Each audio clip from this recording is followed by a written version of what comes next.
Aujourd'hui, on est là avec nos autres collègues des écoles de Alioune Babacar Sarr, de Bolé Diao, de Limalé et de Masséini,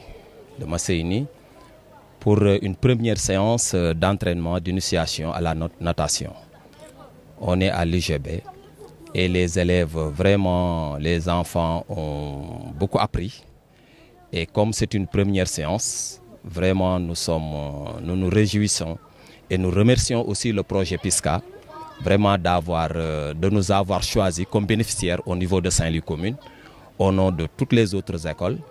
Et c'est une grande première. Il y a beaucoup d'élèves qui sont là et qui ont découvert la première fois la piscine et que peut-être ils avaient l'habitude de nager ailleurs.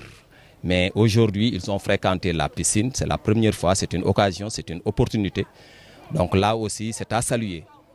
Et nous remercions vraiment les initiateurs au nom de l'IF de Saint-Louis commune, mais aussi au nom de tous les parents d'élèves de Saint-Louis commune, des CGE.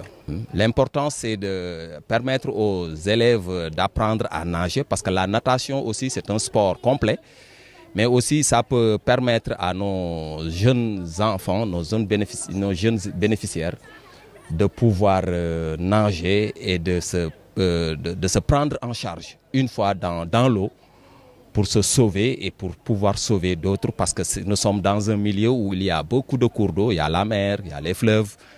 Et là aussi, c'est une importance, c'est une opportunité pour eux, vraiment, parce que si on sait nager, on se prend en charge.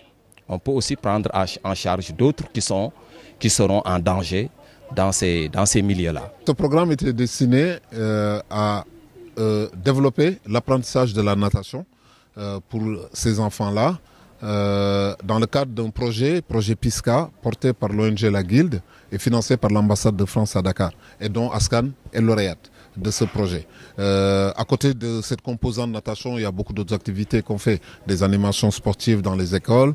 Il y a eu un programme, une formation universitaire pour ces différents encadrants qui ont bénéficié aussi d'une formation universitaire, toujours dans le cadre de ce projet PISCA.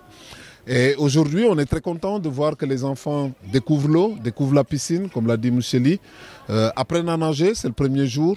On est parti pour 10 séances qui leur permettront à terme, selon les techniciens de la piscine, qu'ils maîtriseront les rudiments, la base de nager. Et ça, c'est très bien parce que savoir nager, c'est une compétence de vie des plus importantes. On y développe plein de choses pour l'enfant en termes d'estime de soi, de coordination. Et je pense, comme l'a aussi déjà dit Moucheli, en termes de sécurisation aussi, sentiment de sécurité parce qu'on sait nager. Et donc voilà, pour toutes ces raisons, ça valait le coup de le faire. Après, il y a un plus dans cette activité, c'est qu'on l'a voulu inclusive. Donc on y a associé 5 enfants déficients visuels de l'école transitoire de l'école Bolé Diao, de la classe transitoire de l'école Bolé Diao, 5 enfants déficients intellectuels encadrés au sein de Special Olympics. Et ça, c'était bien parce que ça nous a paru tout de suite quelque chose d'inédit. Déjà de voir des enfants déficients visuels aller dans l'eau, nager, c'est très rare. Moi, quand j'en ai parlé, je me suis rendu compte autour de moi tout de suite que tout le monde ouvrait grands yeux. Et là, on s'est dit, oui, ça valait le coup vraiment de le faire. Et de le faire ensemble avec des enfants valides dans cette démarche de pratique partagée, d'inclusion. Et je pense que déjà pour ça, ça valait le coup de le faire. Et on espère se retrouver là dans 5 semaines pour voir le résultat que des enfants parmi eux ont bien appris à nager. Et ça, ce serait la grande réussite de cette activité.